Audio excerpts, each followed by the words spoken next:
Hi everyone, it's Carolyn from True Crime Chat with Mommy Ramblings, and I'm here with an update in the search for Brian Laundrie and hashtag Justice for Gabby.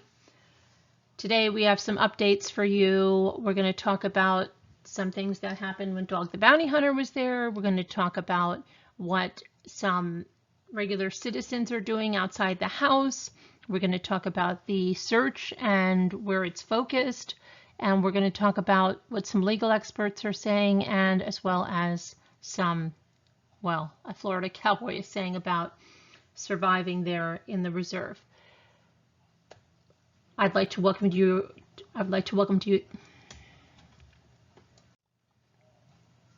Hi everyone, it's Carolyn from True Crime Chat with Mommy Ramblings. Today we're going to go over some updates in the search for Brian Laundrie and in the quest for justice for Gabby. We're going to talk about what Josh Taylor from the Northport PD said about what happened when Dog the Bounty Hunter was pounding on those doors, on that door. And we're going to talk about the scope of the search and where it's focused and why. We're going to talk about what a legal expert says and what a Florida cowboy says regarding the search and survival, and about judgment on the parents.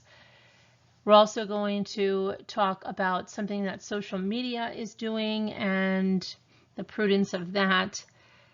But if you're brand new to our channel, I urge you to click on the subscribe button in the corner of the video and join the best community on YouTube. And we have live continuing coverage as well as updates of all kinds in this case and many other true crime cases, and of course, breaking true crime news.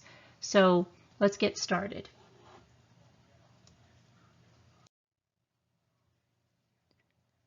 So the search has been scaled back and it's more targeted because of intelligence information.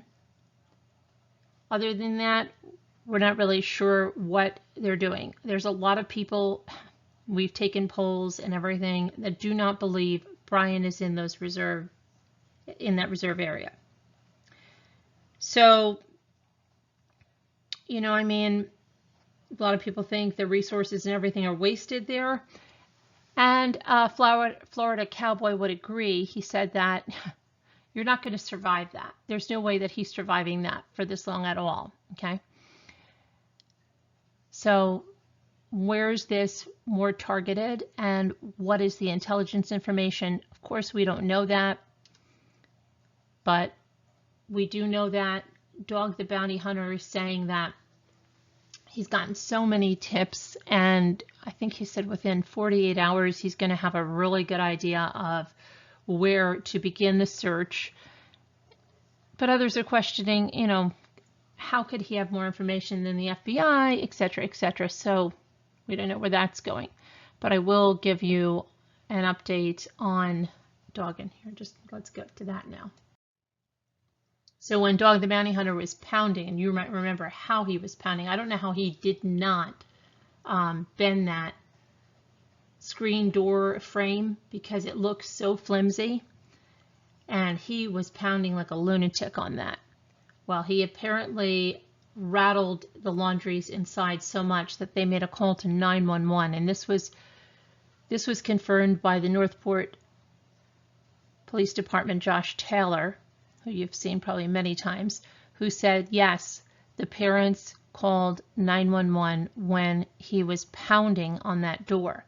Now, there were his film crew was set up to record all that, I'm sure for an upcoming show or whatever. I don't watch the man, so I don't even know if he has a show where it's going to be a special, like if he still has his show, or I don't know. I really don't know much about him at all.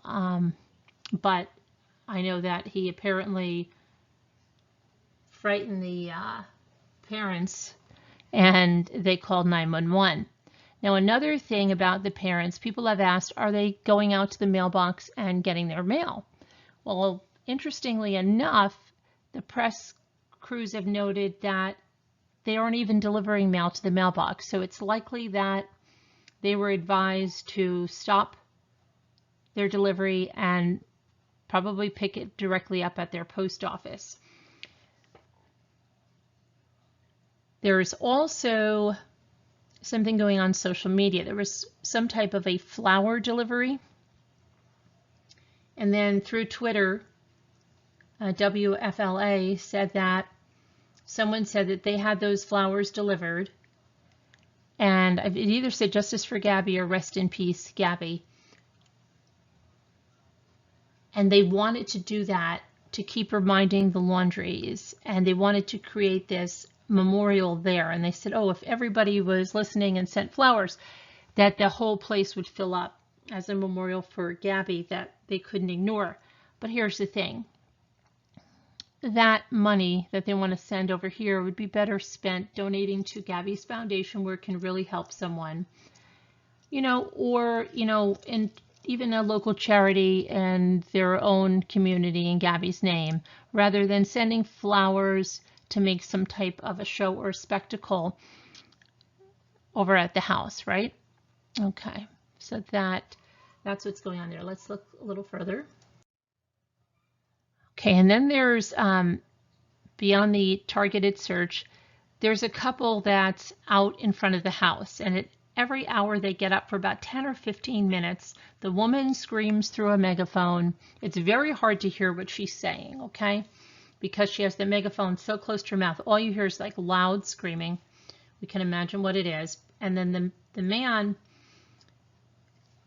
he has up like 2 clipboards, and one has a picture of Gabby, Justice for Gabby. The other one has a picture of Brian Laundrie, and it says murderer. So they do that. Now that's their freedom of speech, but when does it become obsessive to a nuisance, a public nuisance? Disturbance of the peace to the neighbors and everyone with this megaphone every hour for 10 or 15 minutes. Are they going to continue it through the night? These neighbors are having their lives in upheaval with this presence on the street there and protesters, etc. So I don't know what's going to happen there, right? We don't know. And legal expert has warned that making a rush to judgment, warned against making a rush to judgment regarding the Laundries. And I know we are all very upset and feel that, I shouldn't say all, according to polls and stuff that we've taken, but I think a majority agree that the Laundries are not behaving in a way that would say they're not in support of their son or helping their son in some way.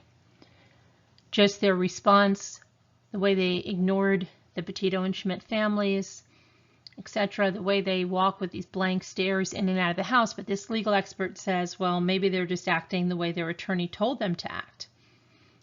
This is what their attorney told them, and there shouldn't be a rush to judgment.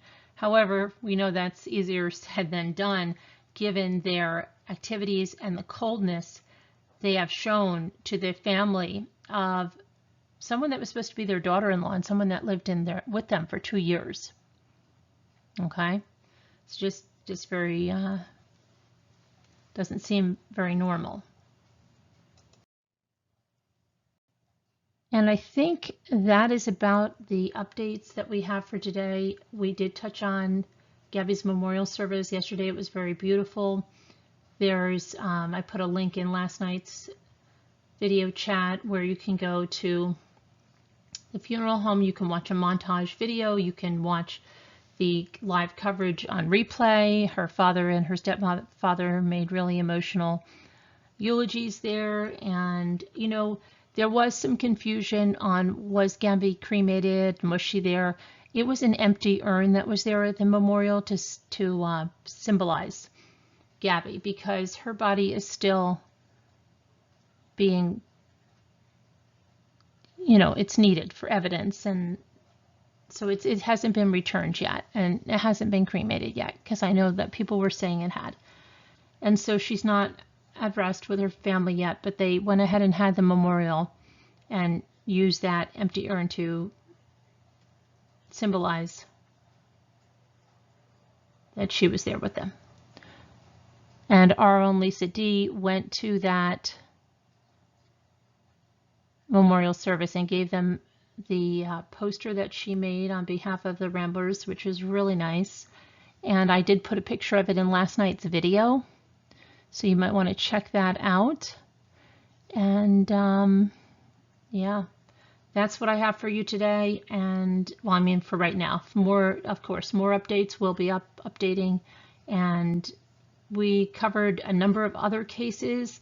We've got missing mothers in New Jersey. We have missing woman out in California. So let's keep some attention on those cases. All right. And I will talk to you later. Everybody take care. Have a good day. Bye-bye.